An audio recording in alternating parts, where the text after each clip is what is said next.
Welcome to the Sega Lounge, where we celebrate our love for all things Sega, including the games, the music, and the community. I'm your host, KC.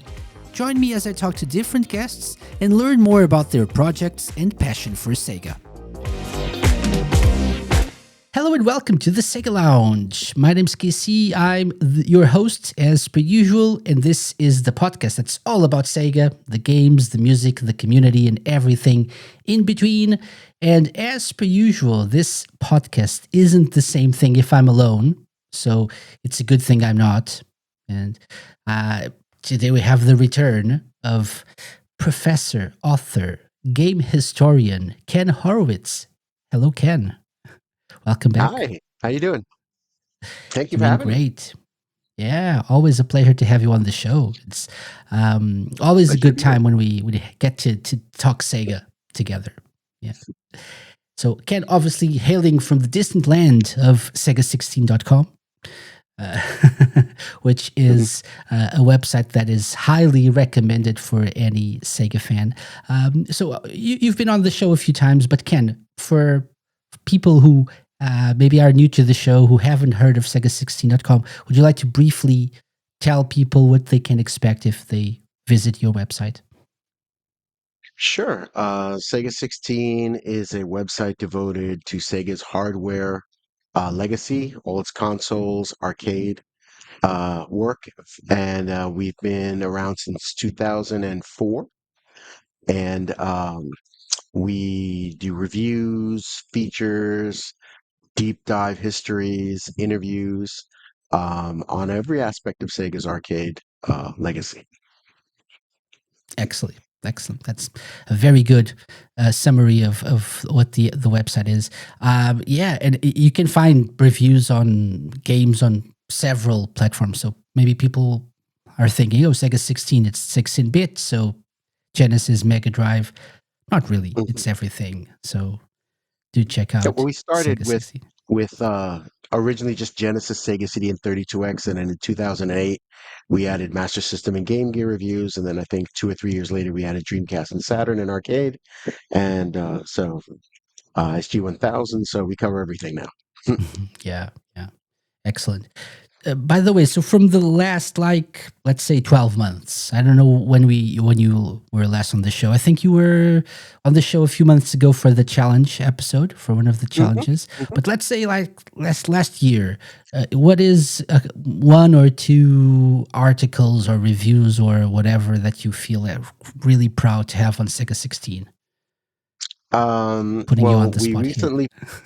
we recently put up no, we've put up a lot of good stuff lately. We recently put up a behind the design on Scud Race, covering the conception, design, and release of that machine, on the arcade version of Moonwalker. Both these articles include information translated from Japanese that has never been used in or seen in English before.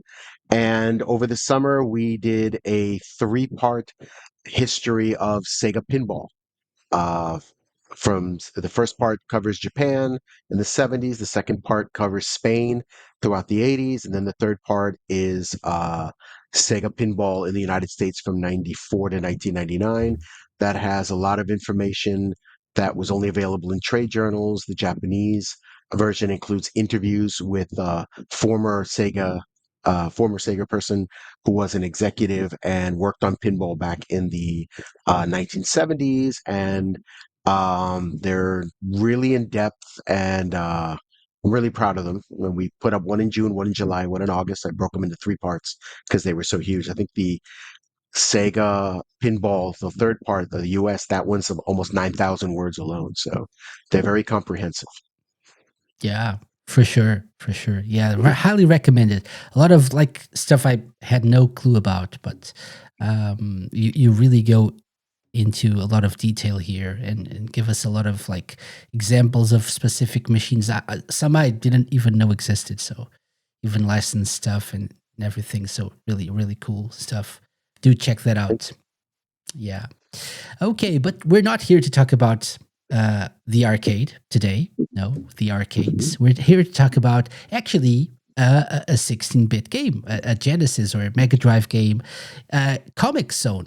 That's what this episode is all about today. Yeah, because and believe it or not, I try to hit like I this is an episode months in the making, not in the making, but I in like in my mind, I said I want to do an episode on the 30th anniversary of Comix Zone, and I discussed this with a few people, but sadly, Comic Zone, and I came to realize Comic Zone is maybe because it's so hard. I don't know.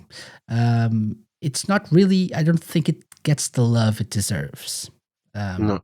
and- no, so it was. I was really happy when you said yes, and you agreed to come on the show because I think we the game deserves us to like to uh, share some love and share some of our own memories of playing it and there's some facts as well because I know you have covered this game on Sega 16 as well, and you're probably you have a lot of facts to share, some interesting stuff to share about this. But I wanted to start with first of all, Ken, what is Comic Zone? So, how would you define what Comic Zone is, and why is it Um, important to you?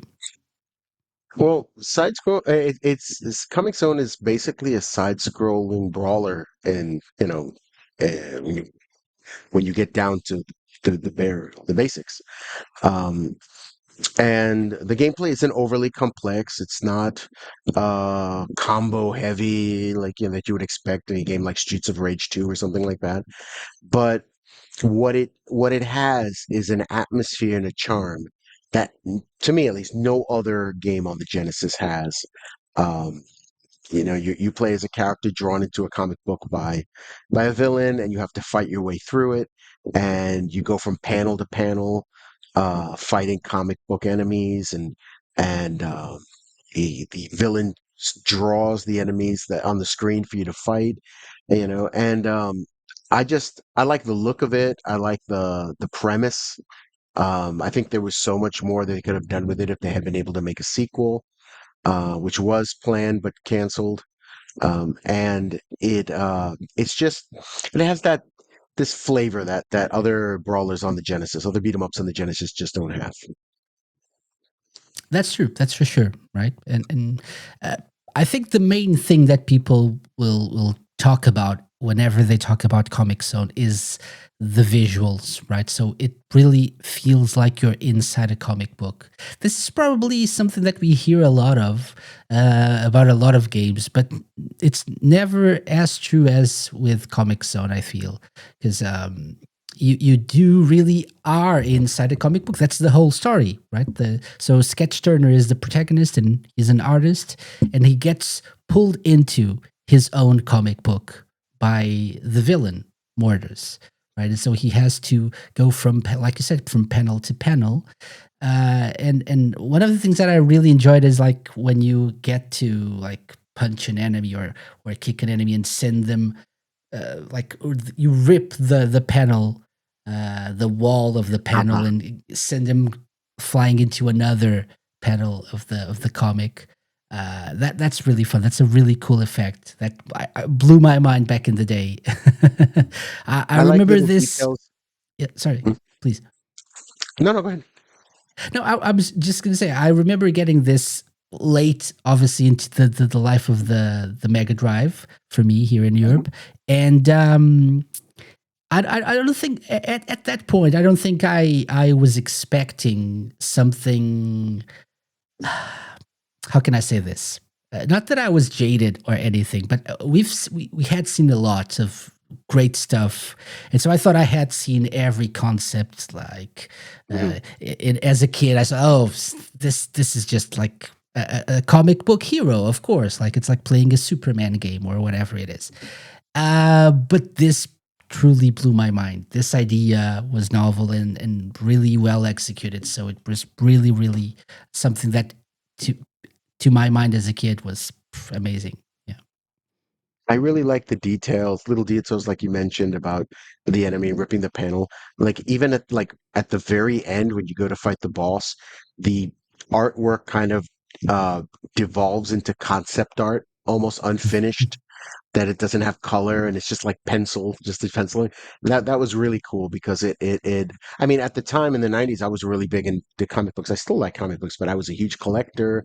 And to see like, a video game about comic books that wasn't about a comic book character or superhero like Spider-Man or whatever, uh, it was just so different, and Comic Zone was unfortunately one of those games like Ristar that came out like at the very end of the Genesis. Not the end of. I mean, the Genesis was still around, but it came at the very Hmm. what I would refer to like the very end of its high point because by 1995 you had the PlayStation and the Saturn, Jaguar, and 3DO were out. And even though most people didn't run out and buy a Jaguar 3DO, but you had this sense like the new generation was there and 16-bit consoles were going to be old news. And so unfortunately games like Comic Zone and Ristar just ended up like arriving right into the bargain bin and they just got overlooked, and it's a shame because those are two really great games and Restar is wonderful, both the Game Gear and the Genesis version, and Comic Zone is just, it's just I mean, I remember playing it for the first time and just telling my friends like, why isn't everybody else playing this? This is, I mean, Yeah. everybody's talking about the Saturn, the PlayStation, everything, but like there's still great games on the Genesis. I mean, this is still fresh, and this is still something different. Like, this game's Mhm. awesome. Why aren't people playing it? And it's and to this day, a lot of people, like you said, if you mention Comic Zone, the only thing they remember is, oh, that game's really hard. You know, Yeah, that's true. That's true. Yeah, and it's funny that you mentioned Ristar because that's actually another game that we did a special episode about this season.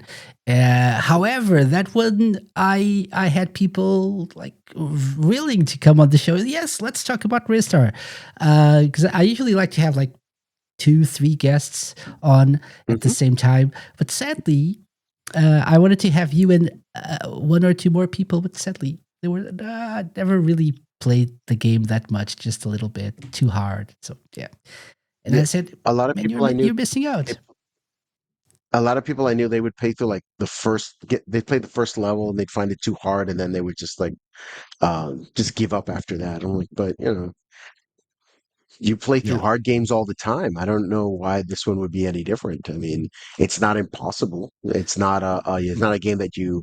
I think also is the fact if I may be mistaken, but I don't really recall there being any cheat codes or like maybe if you had a game genie, but I remember there being any codes at the time that you could There just are actually. like There are actually. there are Yes, yes. there And are. so if people I are didn't have them watching, when I played. yeah, if you're just listening to the podcast and you wanna go to the YouTube version of this, you're gonna watch me play through the game, and I'm amazing at it, which I'm really not. I just used the invincibility cheat code because I wanted to. Because the Ah, game really is mm, hard, and I wanted to record the whole game, ah, and I didn't really have much time. So I actually there's an invincibility cheat code. There's a level select, I believe, as well. I didn't have Um, that code back in the day. yeah, yeah. But It's see it's now I wouldn't have any problem with that because now, at my age, I'm not trying to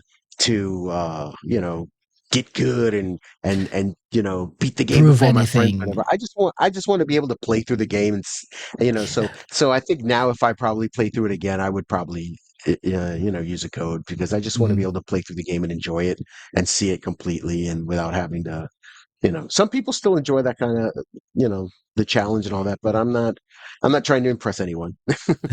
But I didn't have that code back in the day. I wish I did. Yeah, me neither. Me neither. But yeah, thanks to the internet, you can find anything on the internet these days. So yeah, Mm. and we're looking at like the first level right now. But even in the first level, you can see how creative the game is. So a few things that you can do throughout the game. For example, Sketch has a rat called Roadkill, and you can use the rat to sniff out objects like items that you can use, and it's very cool how you do it or how the rat does it. I died. Okay, the invincibility doesn't protect you against like pitfalls. I'm sorry. But the rat just like rips through the page to find Hmm. hidden items. So again, very cool visual cue there. Very inventive. Things like this is not like a puzzle heavy game that really have to think a lot, and but there are some cool puzzle elements as well. We saw one earlier. You like there's a fire below you, and if you or some kind of trap, and if you throw one of those like exploding crates onto it, you destroy the trap, so you're safe. So there's some cool elements, light puzzle elements there that also add to the experience.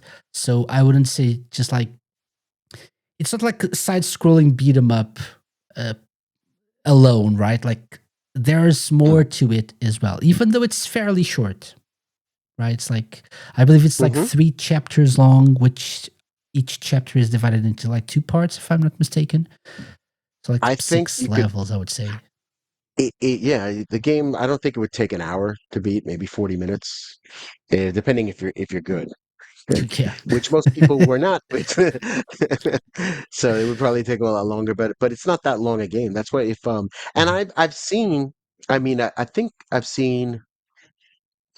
It wasn't a long play. I think I saw somebody play it on a video, like a Twitch stream or something, and I think they beat the game in like 40 minutes or something, and they weren't using a code, Probably so that's why I summer like. games So done quick, right?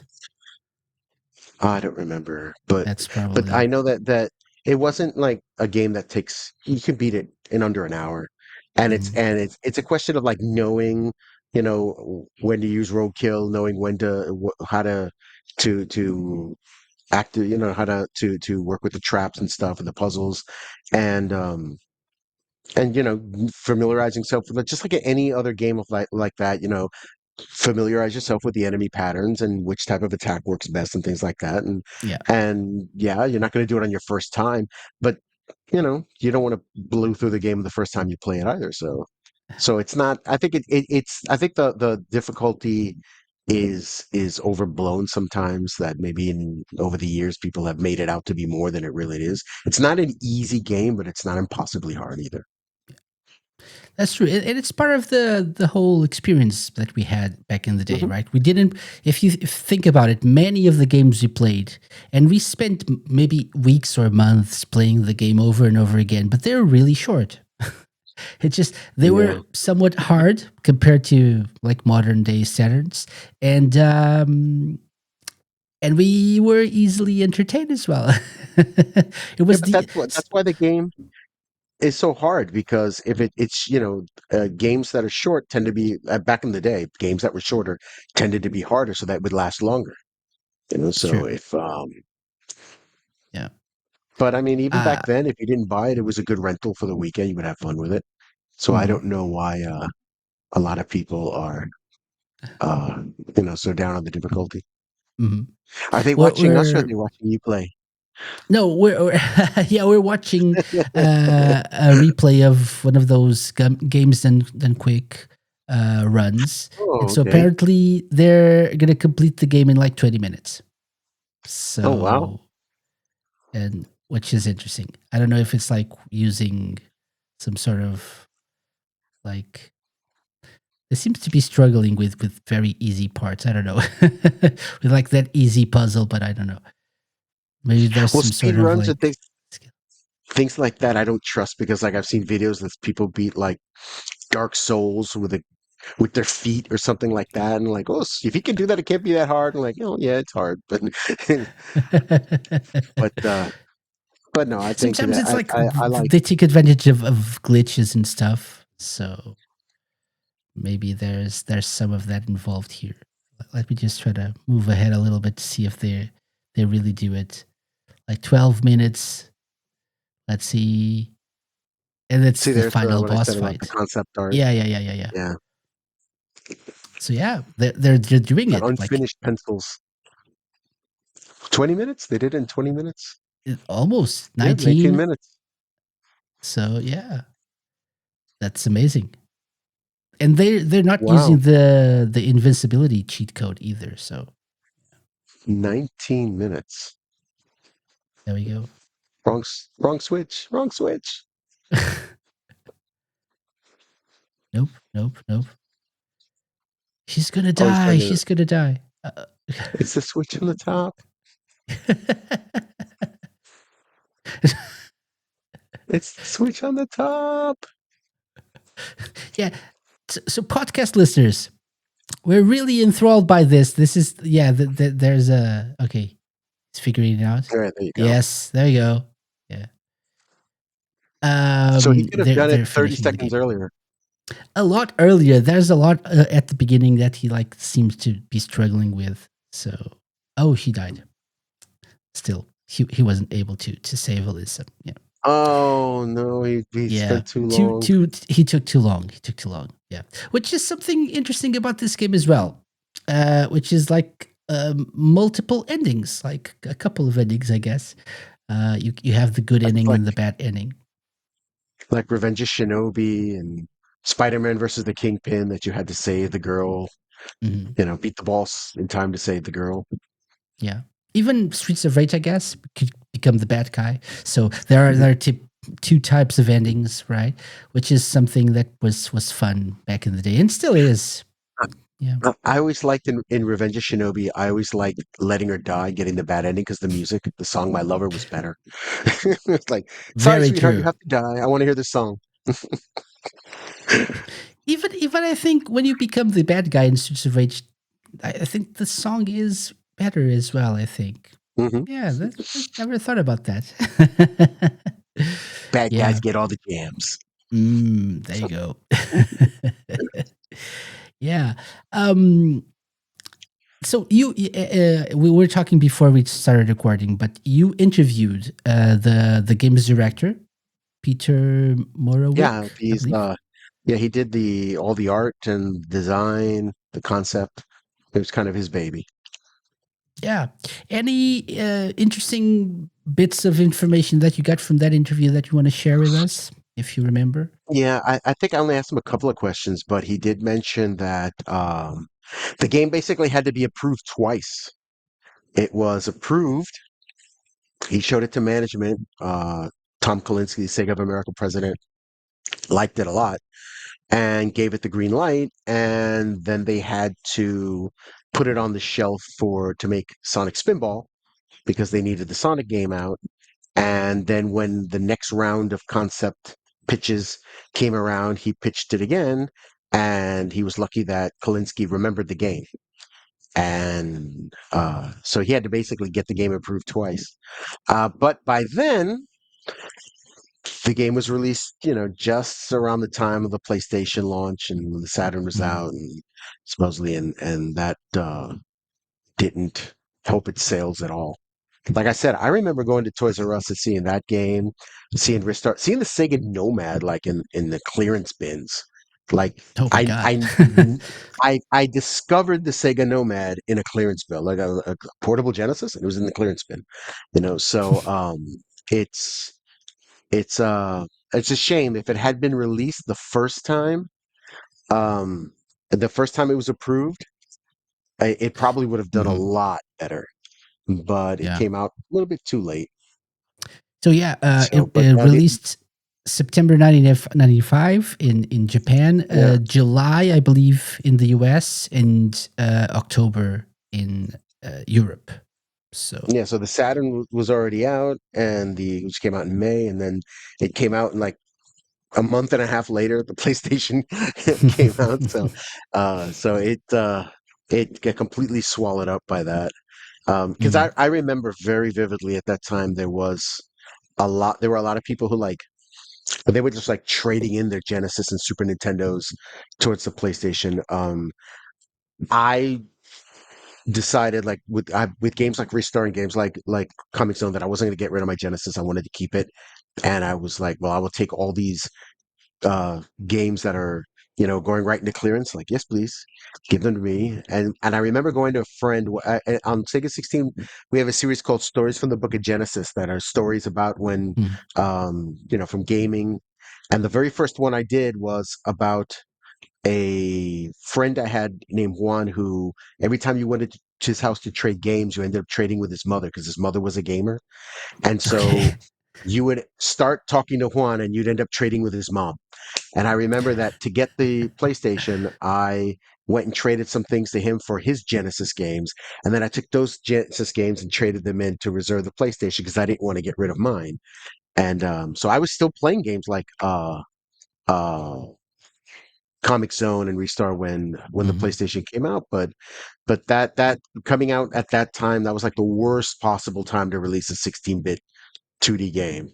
That's The other true. thing that he Yeah. told me that stood out to me was that there was supposed to be a sequel, but it was he and the programmer Adrian Stevens. They went and decided to go and form their own independent studio to work on games for the Genesis, but they were convinced to come back and be like a independent branch of the Sega Technical Institute. And the sequel just never worked out. And I remember I asked him, you know, does he would he still like to do a sequel? And he said yes, that he very much would like to do it. He thinks that it could work in 3D, Mm. but I don't know how they would do it. One thing that he mentioned, it's interesting because I think the interview I did with him was, oh my God, what was that interview? Let me see if I can. But it was multiple 2007. years ago. Oh, Yeah. April okay, so 20th, that was 18 years 2007. ago. Yeah. And one thing he said was that he didn't think that comic books were popular enough anymore for people to be interested in that kind of game. And so now with all the, I mean, I guess they would have to make it manga for people to wanna to be in to which would think about it like if Sketch, gets drawn into a manga, that would be kind of Mhm. cool. But I don't know how they would do it because if he thought comic books weren't popular enough back then, now, I think manga sales make up over 70% of the US comic market. So Oh. I don't Mhm. know how you would do a game like this.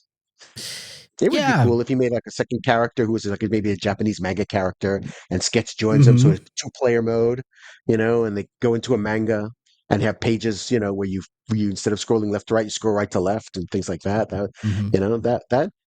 That actually sounds like a pretty good idea the Which more you I think actually about do it. as well here, right? So there are multiple paths in the game, Yeah, which is something that's another thing that interesting. I liked about that. Yeah, Yeah. because and that's another thing. It's short, but having those branching paths, you could go back and play it and go, okay, last time I went left, I'm going to go Mhm. down this time. What Mhm. what what is that? What enemies or what items will I find there? Yeah. Even some specific like special items, bonus items you only get if you take a specific branching path, or even I believe there's something that I found during this playthrough. I think it's like it's a door, but you don't really see that it's a door. So if you break it, a hidden path gets revealed, and you get like two Hmm. special items or whatever. So there are some secrets as well. So that's part of the fun as well, for sure.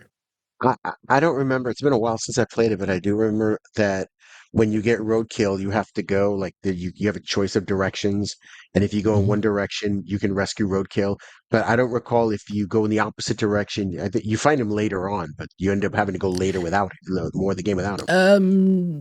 I think it's basically the same thing. You just have to fight like another enemy or so. Hmm. I actually did that Yeah. yesterday. I believe it's the first level, right? And if you anytime you lose roadkill because he can get killed, I believe, or you can like leave him behind or whatever. Every time you start a new level, new chapter, you get another. You get him back. So I Hmm. believe. Hmm. Um, but yeah, but depending on some of the decisions you make, the game can be harder or easier as well, right? So how you use your items as well. There's a very cool thing that I only so when I tried, wanted to record footage and I wanted to find cheat codes, as one does. So I wouldn't like waste a lot of time. Um, and I found something that I never knew about. Did you know that if you press the attack button for like 5 seconds or whatever it is, uh, Sketch rips out a bit of paper, makes a paper airplane, and attacks, like sends the airplane flying, and that's a very powerful attack that like one hits the like kills the enemies. And when the paper airplane comes back, if you don't duck, you get hit by it and It hits you. get damaged as well. Yeah, never knew about that. I never knew about that.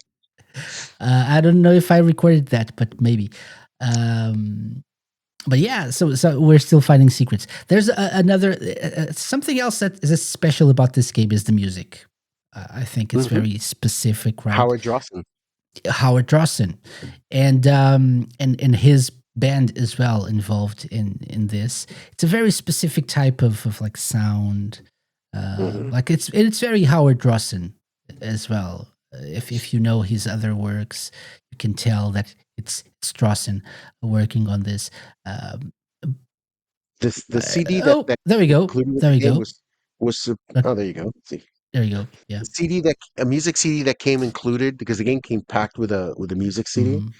It was originally supposed to be uh the songs from the game, but like recorded by Howard Johnson and his band. Yeah. And they decided because it was the mid 90s. I mean, that's why Sketch has the whole ponytail and the glasses. He's got to have an attitude and be, rocker because it's the mid 90s. Everything's extreme.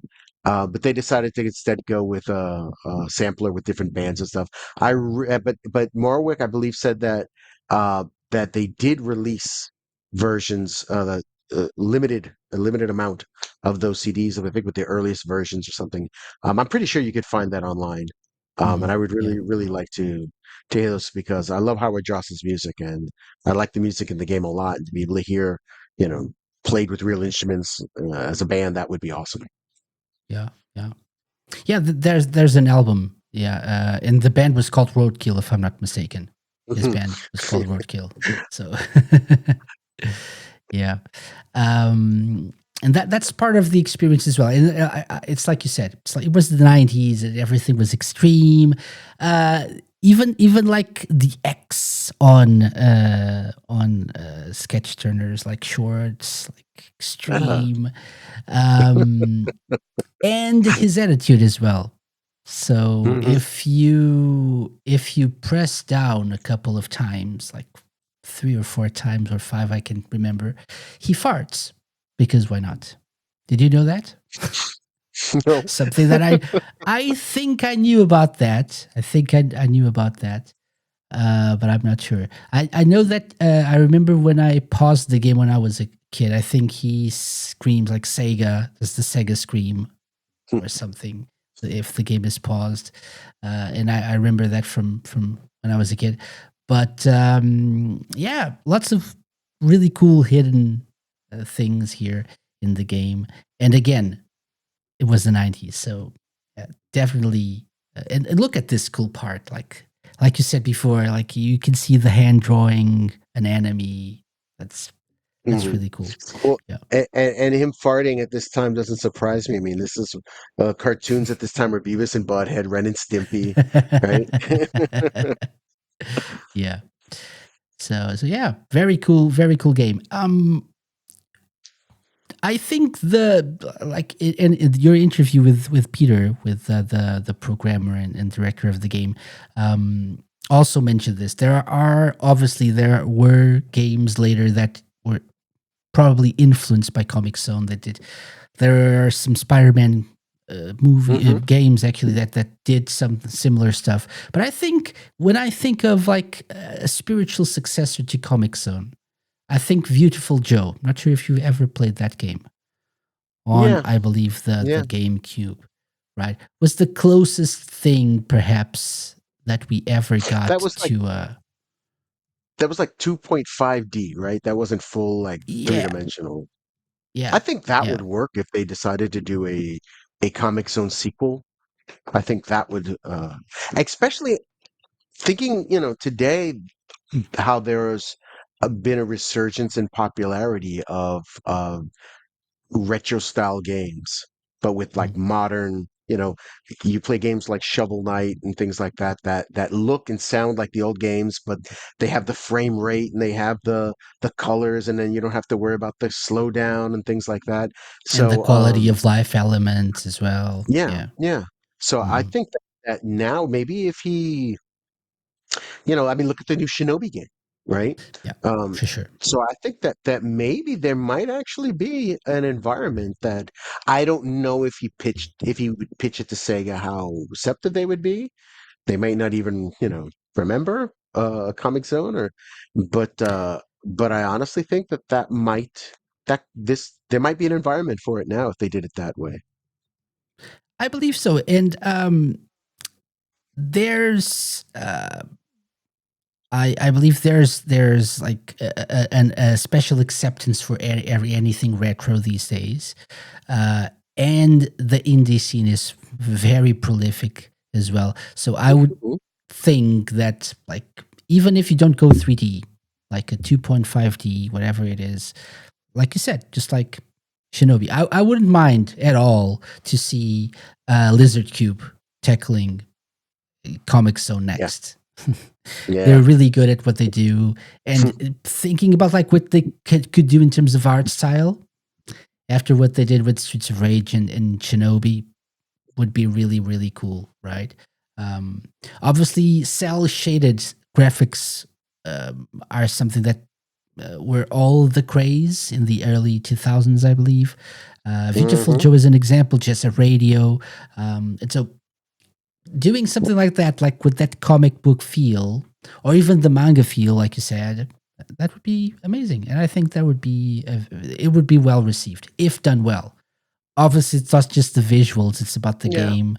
But I believe it would work. People are probably things like Power Rangers, Ninja Turtles. I Uh, believe that there's been a yeah. resurgence in terms of video games with those They, like '90s characters. So why not? they made with Shredder's Revenge. They managed to take a formula that you look at the old school Ninja Turtle games and you're like, well, they've done this to death. What else can they do with it? And they managed to find all kinds of new ways to make it interesting and fun. And and I think that there's I think there's room for it. I would like to see it. Mhm. Yeah. I would play it. Yeah. And by the way, Sega has announced a while ago now, I believe like 3 or 4 years ago, but they have announced a Comic Zone movie adaptation. So Uh-huh.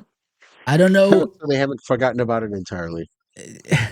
I don't know if that's still coming or not because they've announced several different like TV Yeah. and movie projects, and I'm not sure if we're gonna see all of them coming to fruition. But Comic Zone was Well, one of them, well, so well, well, there's a Toe Jam and Earl movies in the works.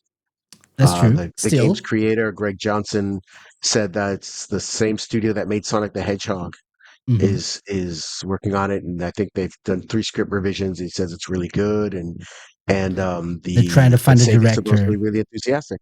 Sony's enthusiastic. I think it's Sony's the company that's going to distribute it, and they're very uh, enthusiastic about it. Yeah, So why yeah, not? I mean, yeah. Toe Jam and Earl is an even older property than that. Well, the thing is, Toe Jam and Earl has also had more games, so they've been around, in the public eye a little bit longer. But yeah, I honestly think that if they planned, even if the movie Comic Zone movie were not to come out, the fact that they even got that far, that they pitched a movie and Sega was like, yes, means that there's some Mhm, awareness of the brand. So Morwick might actually have a shot if he were to yeah. uh pitch a manga based 2 player. He could totally steal my idea. He could totally take it out. That might actually Sega might actually be receptive, and that's the Mhm. biggest obstacle, right? Because you need the license.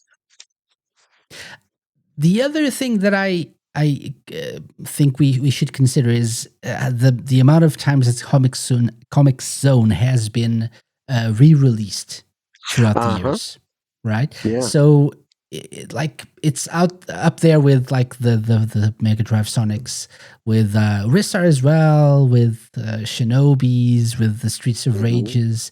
The Um, Golden it Axe. was on Xbox Live Arcade, I believe, in like probably the PlayStation, whatever it was called.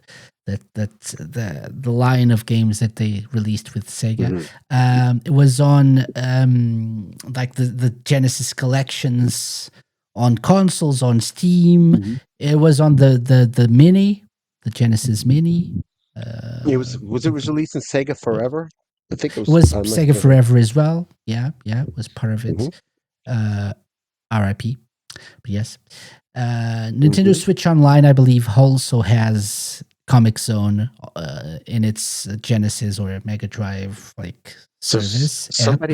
somebody at Sega of America still remembers, and so I wouldn't be surprised if there's one guy at Sega who's been there for like 20 years, who's just like every time they're going to pick the games, he's like, "Coming soon, coming soon." He just What fights about and makes sure Comix it gets in Zone? there.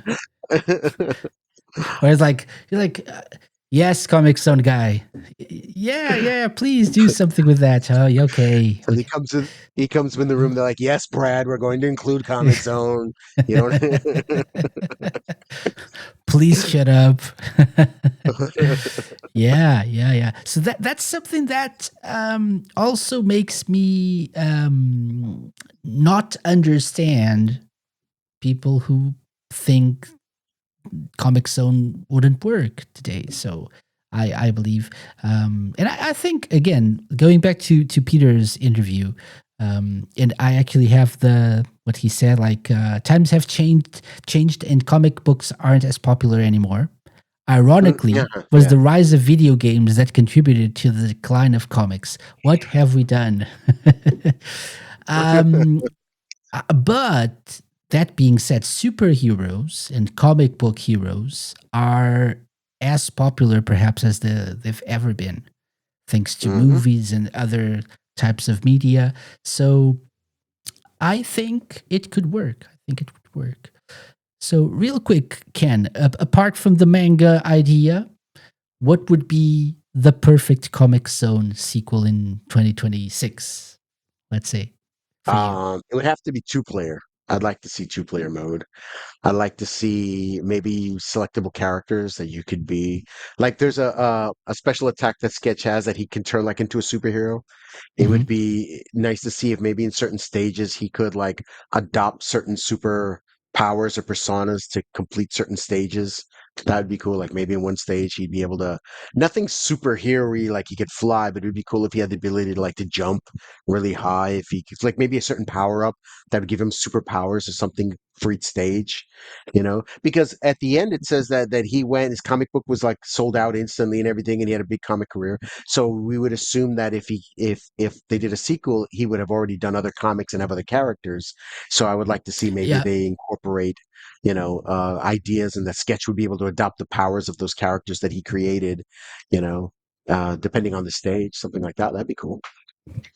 that's actually a very good idea. Yeah, I Mhm. completely agree. So 2.5D or 2D, yeah, is that the way Yeah, to go? yeah. If Yeah. 2D, if it's you're gonna do it like in the style of Shinobi the new Shinobi, or 2.5D if you want to go 3D. Mhm. Um, I don't know, Yeah, like maybe self shading side or scrolling, but like the environments could be more detailed. So like yeah, 3D yeah, ish, right? Yeah.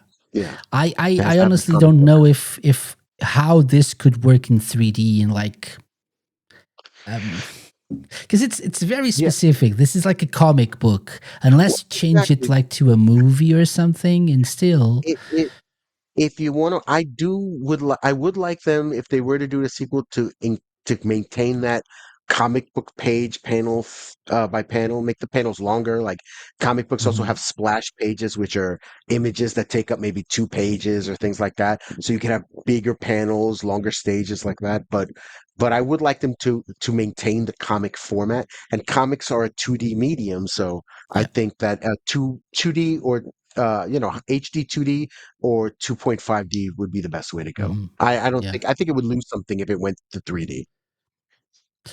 We actually have on Sega 16 on that interview page. You have this like panel. I believe maybe Peter sent it to you. Hmm. Probably. So it's like concept art of sorts for a 3D Comix Zone game. This would be interesting. So the fact that if you could like move in 3D inside a panel, like go deeper into the scene or something like that, and then but still maintain the moving from panel to panel like gameplay aspect, but move around. That could be an interesting idea if done well. Not sure how you would done you would do it well, but it would be interesting. Like because from Or you what could we're have, so yeah. uh, uh-huh, go, you were saying? No, I said for listeners, we're actually looking at this. I'll link this in the show notes so everyone can take a look. But it looks like the last one, the last like square on the bottom right. It looks like he's moving in 3D, right? So he's moving Uh, forward, uh, like deeper into the like he scene. like he dropped down from the panel above Yeah. into that one. Hmm. I think maybe they could also like at the top two are like in 3D. Even if the game were 2D, that would be you could have them like come out of the page and move over to the next panel and be absorbed into the panel because Yeah. that looks like what is happening in the top two. Like Yeah. he's 3D, he's standing on top of the panel, then he gets absorbed into it and drops down into the panel Hmm. itself. That maybe that could work. I mean, if Could work. you I could see it like a Streets of Rage 4 type view. Um, Hmm. and then again, you'd need two players. Yeah. Yeah. Definitely have Yeah. two players. Yeah, definitely like have a co-op mode would be Hmm. nice. Yeah. And that idea of like having different power-ups, like different sets of powers, different heroes, that would be awesome. That would be awesome. Um Something that I noticed in this concept art is that like the look is slightly different. So they they could toy with like updating the look of Sketch Turner for like 2026 or Yeah, 7 or whatever. he went from grunge rocker to Backstreet Boy in the in the, in the image there. So they would have That's to true. definitely update that look. Yeah. So yeah, it could work. It could work. Definitely could work. And this is more like so the first game, the original game that we're celebrating today, was set in like a post-apocalyptic world in the comic, Mhm. right? This looks like more of a current day city look, Uh-huh. right? Well, With if the it's a fight, a brawler size, like a beat 'em up, it has to have a grimy city street stage, you know, always, yeah, with yeah, papers blowing across the street and maybe a stray hmm, cat in the corner peeking yeah. out. It seems like they all have the. I think Final Fight is the one that has a barking dog on the boardwalk stage. They always have to have something like that. Yeah, the usual tropes. Yeah, for sure. Hmm. Yeah. What about the movie? What would you like to see if they actually end up if this ends up going forward? Um, would you like Oh to see well, like a I straight don't up adaptation of the first game? Sorry, of the first game. Would you like to see it like? I Mm, don't know if the well, the first response is to think I don't know if the plot is deep enough for a movie, and then you think, well, Sonic the Hedgehog, they've made three of them, and that's I mean, how deep is that plot? And those movies were great, so they'd have to flesh it out a little bit, but an adaptation of the first one. I like the concept of that. The villain is one of his own creations, mhm. and like wants revenge on him because he's just a drawing, and he wants revenge on his creator. That's kind of cool. That would be a cool. That's kind of Tron-ish, right? That he's drawn like Yeah. He's drawn into the game he created. Here he's drawn into a comic book. Um, so. but I don't know how would you do it. How you would do it though? Would it be everything? Would it be like Who Framed Roger Rabbit, where everything is animated except him? Would in Mm, CGI or something? Would it be like Tron, in which everything is live action, but it's got that look to make it look, mhm. that style to make it look um animated or whatever. I don't know how you would do it. The way they've been doing things these days is it's live action with like cartoony elements, but this is a very Mhm. specific game and story. So you would have to, first of all, Sketch Turner has to be played by Chris Pratt. And please don't at me, don't comment on the. I'm just kidding, or maybe I'm not because he plays everything, or maybe Tom Holland. No, but one of the hip Hollywood actors, I'd say. Uh, but I think it would have to start as like live action, and then they get sucked into the comic book, and they have Mhm. like cartooned versions of themselves. So that He I couldn't think be a that's the only way to go. he couldn't be a '90s grunge rocker anymore, though. They would have to update that. Mm, mm. Could be, I don't know. Like the '90s are what's old is new again. So I don't know. Maybe there's a lot of nostalgia going on. So it could work. It depends on how they want to do it. It depends on who they want to appeal to. If they want to appeal to the kids, obviously not. Hmm. What's grunge? What's rock? But what's the comic book? No. Um, but if they want to appeal to and I think Comix Zone would probably be like appealing to an older demographic, not exactly But he does like he does Sonic. have a furry sidekick. So Yeah, roadkill cosplay incoming. Yeah. Uh, but I don't know. I don't know. Yeah, it could be interesting. Could be interesting. But I'm more of whenever they announce they're turning video games or whatever it is into live action movies, I'm always like, why? hmm So yeah. even though I love the Sonic movies, I would much prefer to have like cartoonish, like animated versions of Sonic, like in the style of like uh, all the amazing artists that have drawn Sonic throughout the years, instead of like Sonic interacting with real life people. Okay, they're fun. I love those movies, but I would much prefer I like an it's the animated same version. thing with the toy movies. Is they do that? They put them in a world like Transformers. They put them in a world with people, and then the movie focuses on the people. I'm like, I don't want to watch Transformers to find out whether Shia LaBeouf fixes his relationship with his parents or hooks up with Megan Fox. I want to see 20-foot robots shoot and fight each other, you know?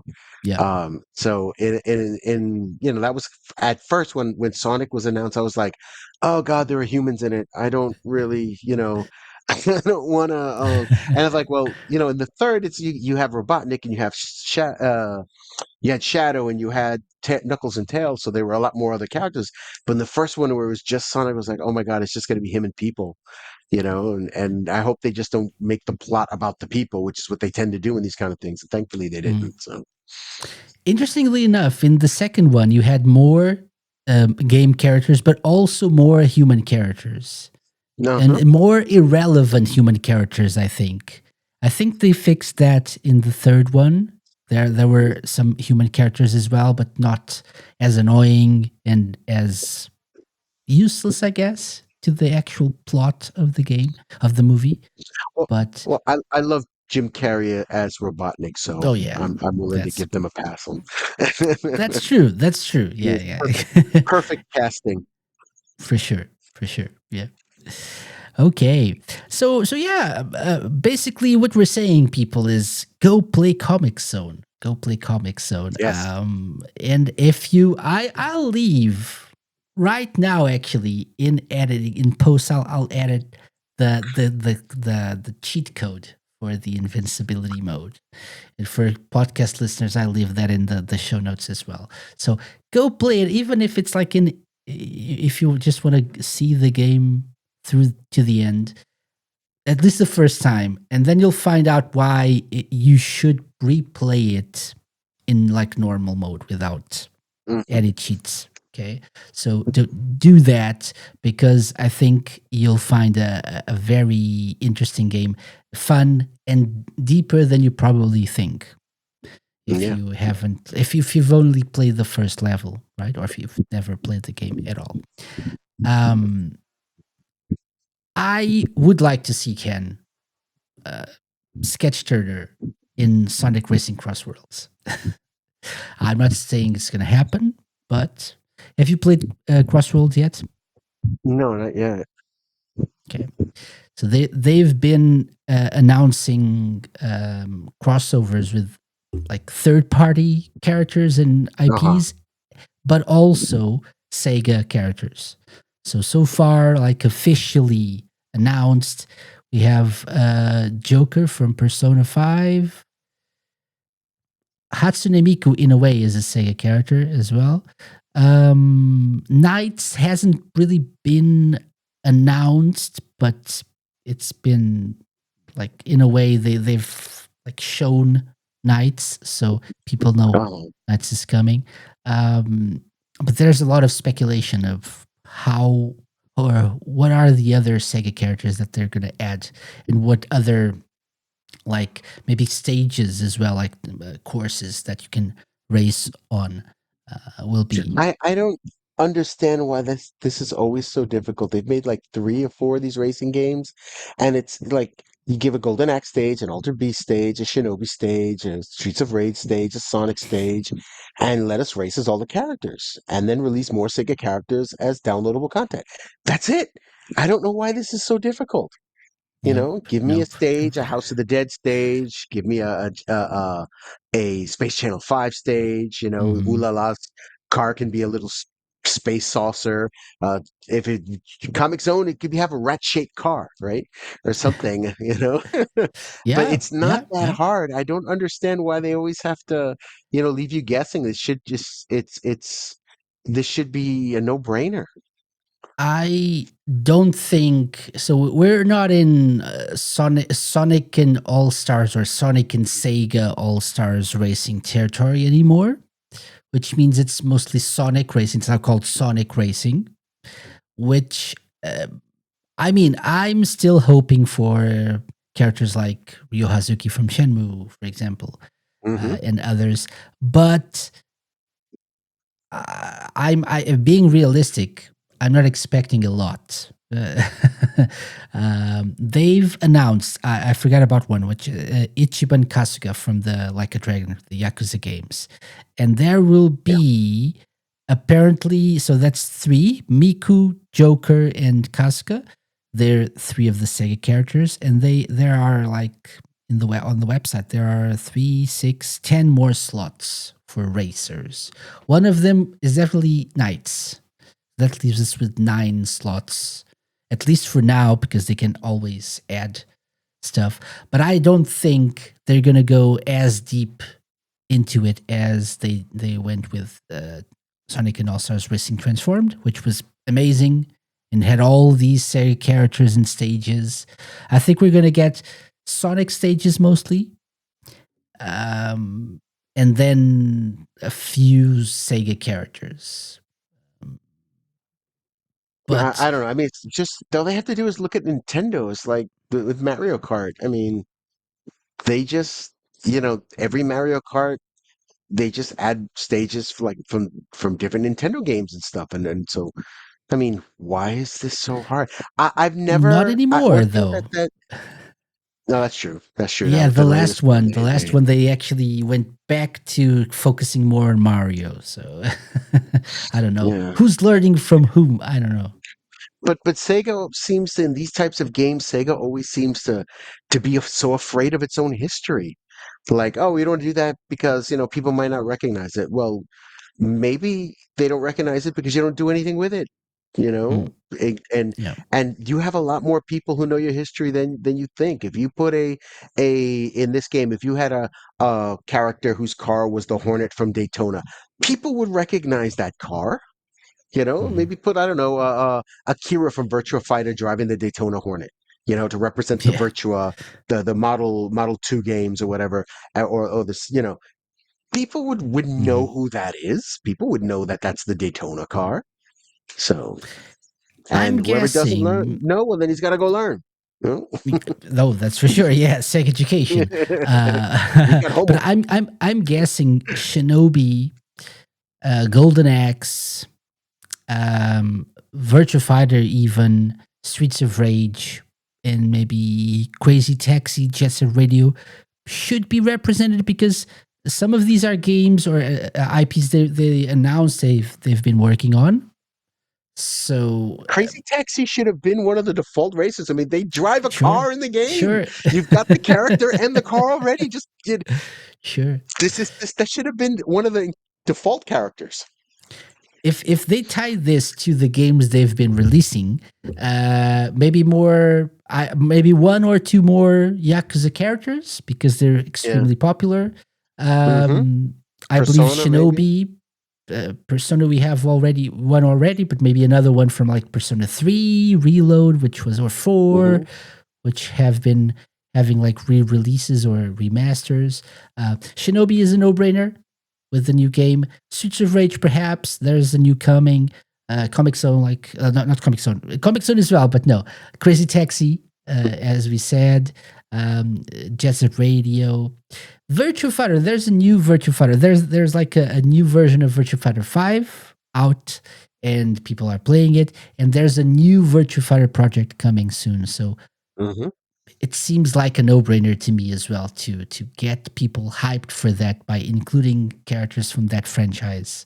And like, and it's, I don't know, seems to me like it's like a very easy marketing plan. I'm no marketing expert, but I'm just saying, get people acquainted with these characters as well, even if they don't know them. Get them acquainted with the characters, and then release projects related to those characters. They will want to Yeah. play games with them.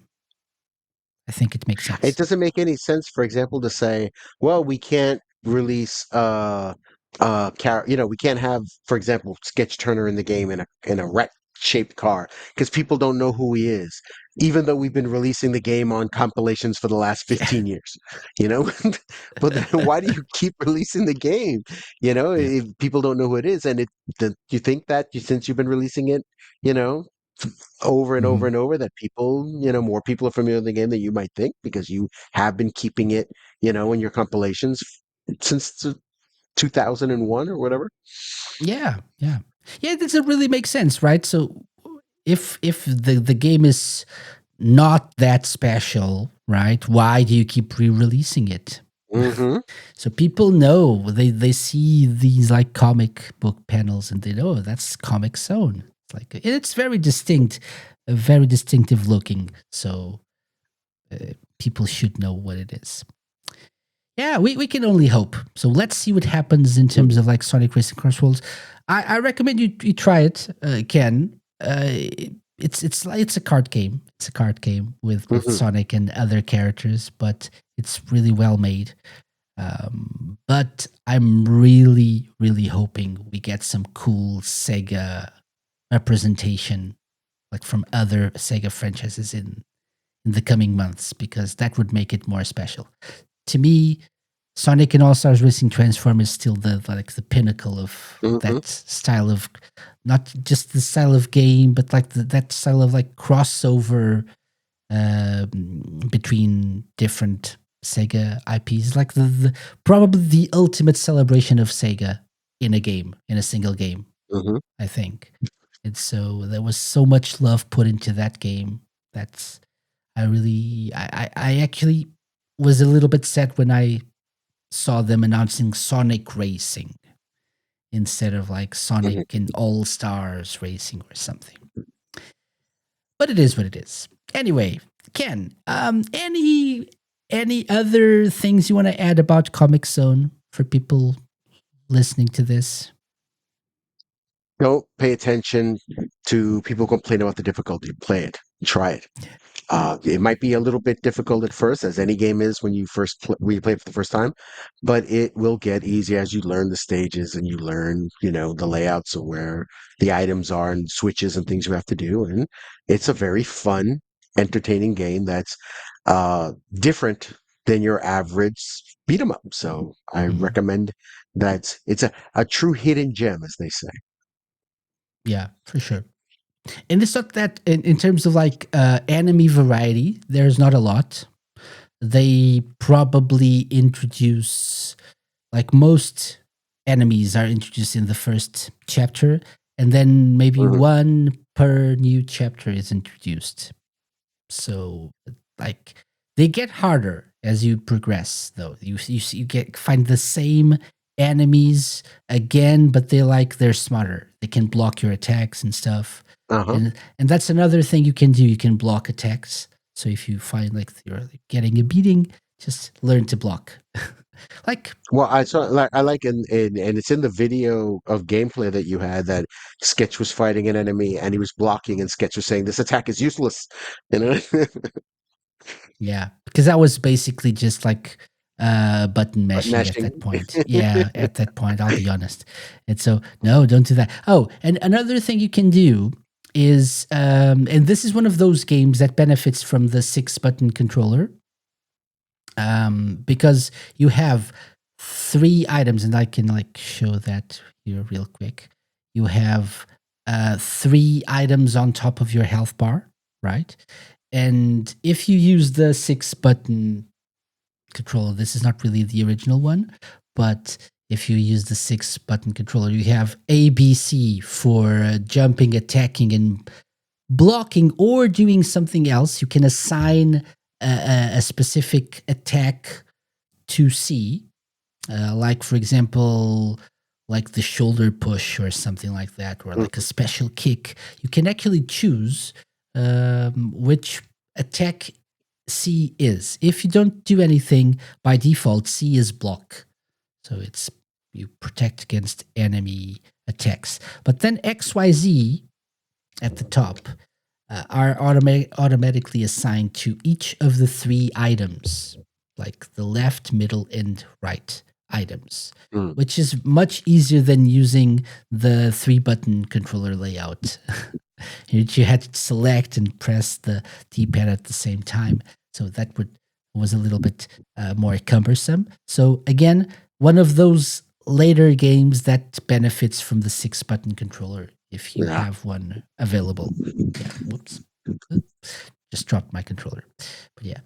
And yeah, and that reminds me of last week's episode where we talked about the Sega Mega Drive Mini 2 or the Sega Genesis Mini 2, which came in the West with the 6 button controller.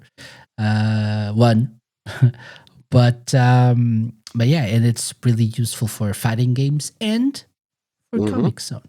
There we go, for Comix Zone as well. Okay, yeah. So Ken, thank you very much for joining me. Really enjoyed this conversation about Comic Zone. Glad to see that I'm not the only one that remembers and like fondly remembers playing this game. Yes. Uh, So if they make a new one and put a two-player mode, we've got 2 players right here. See? there we go. There we go. That's it.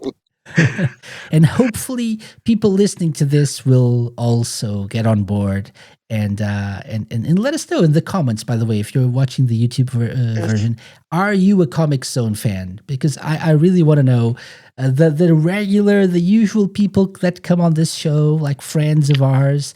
Do you want to come on the special Comic Zone episode? I don't really know too much about it. It's too hard. Weak. They're weak. But are you? Are you strong enough to tackle Comic Zone? Are you a fan of Comic Zone? Let us know. Let us know in the Let comments. us know. Yeah, let Let us us know. hear you. So, Ken, where can people find you, and where can people find your works? Well, Sega www.sega-16.com is the website. We are uh publishing. I normally publish 2 to 3 articles a month, but now there are just so many new games coming out that I'm basically putting up preview and teaser articles whenever they're announced. Um, uh, the website has shifted focus over the years. We still cover Sega's history and document that, but we're also really pushing to cover independent and retro developers and their Mhm. products. So you can find us at the website www.sega-16.com. We're on Blue Sky. We're on Facebook. Yeah, so you can find us. You can join our forums. We still have forums. We have a Discord, but we still have forums. Our forums are completely revamped, updated, and state of the art. So join, keep forums alive, and help keep gaming communities conversations accessible and indexed in search engines so that you can find them when you need to know about a game or some part of Sega's history. And so, yeah, we're always welcome to uh, we're always welcoming new people. So join us. Mm. Join us. Yes. Very good. So, By the way, I mentioned you were an author at the start of the show. So, where can people find your amazing books? You can find my books on Amazon. They're available on Amazon. I have 4 books out right now. One is on the history of Sega of America and covers over 40 games. Interviewed 100 people for that book. The second one is on Sega's arcade history, Sega Arcade Revolution, that covers 62, the deep um, history of 62 of its games, plus the company's history from 1973 to 2001. I have a book on Nintendo's arcade history and one on Williams Bally Midway. And hopefully before December or maybe early next year, I have a new book coming out on the history of the Sega Game Gear that covers its history and release in the United States, Japan, Europe, Australia, and South Korea, and has interviews with a dozen developers and former Sega people involved with Game Gear, and has detailed write ups on over 40 games. Yeah, Sega goes handheld. So There you that's go. coming soon. Excellent. Excellent. So, that's something I look forward to reading as well soon. It says on Amazon early January. So, hopefully, Mm. yeah. Yeah, it was in the fall catalog, but they're in the stage now. They have the cover.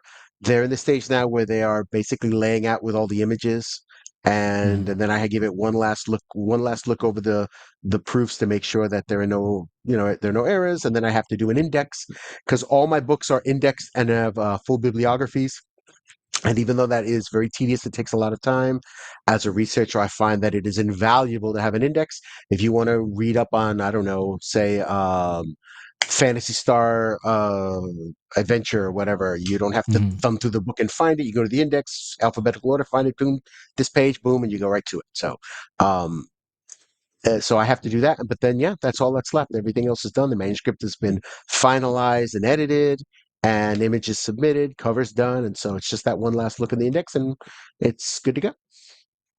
Excellent, excellent. Looking forward to that. So Sega Goes Handheld, a history of the Game Gear and its games by Ken Horowitz coming soon. Go find it on Amazon. Yeah. Yes. Buy So one, buy as 10. yeah, buy 10. Buy one for all your friends. Yeah. And yeah, so that's it for our episode on Comic Zone. As for myself, we're here at the Sega Lounge every week with a new episode. Next week we'll do the monthly news episode, so monthly Sega news episode. I'm really excited for November on the show. To be honest, we have some very cool stuff, including some developers are coming on the show. But that's all I can say for now. No, But stay tuned for that. For more Sega Lounge, and find us on YouTube. By the way, if you're watching this on YouTube, leave us a like. And I never say this. It's a very YouTuber-like thing to say, but it's actually helpful. So if you're enjoying the show, just leave us a like, drop us a comment, subscribe to the show so you can get our new episodes as soon as they are available, and also our 30 seconds of Sega Education shorts. They're always fun to make, and they're always very popular. Actually, short form content is very popular these days. People with their shortest attention spans. Yeah, I can relate. But yeah, so if you're Enjoy into the that Discord. as well, enjoy the Discord. Yes. Which is not really that something that we do a lot, but yeah, there's Discord. But either way, thanks for listening. Thanks for watching. Ken, thank you very much for joining me for another episode of the thank you. Sega Lounge. Always Anytime. a pleasure Thank to you for have having me. Yeah, thank you very much. Thank you. And all the best for the book and for Sega 16. We'll be back next week. So, bye-bye, everyone. See ya. Bye-bye. The Sega Lounge, hosted by me, KC, a Mix Zone Productions podcast and part of Radio Sega's network of live shows and podcasts. Theme song and incidental music by OSC. Got any suggestions? Drop me an email to podcast@thesegalounge.com. Find us at thesegalounge.com on Blue Sky. Check out our YouTube channel for our video content and follow us on Twitch to join our Let's Play sessions and live episodes.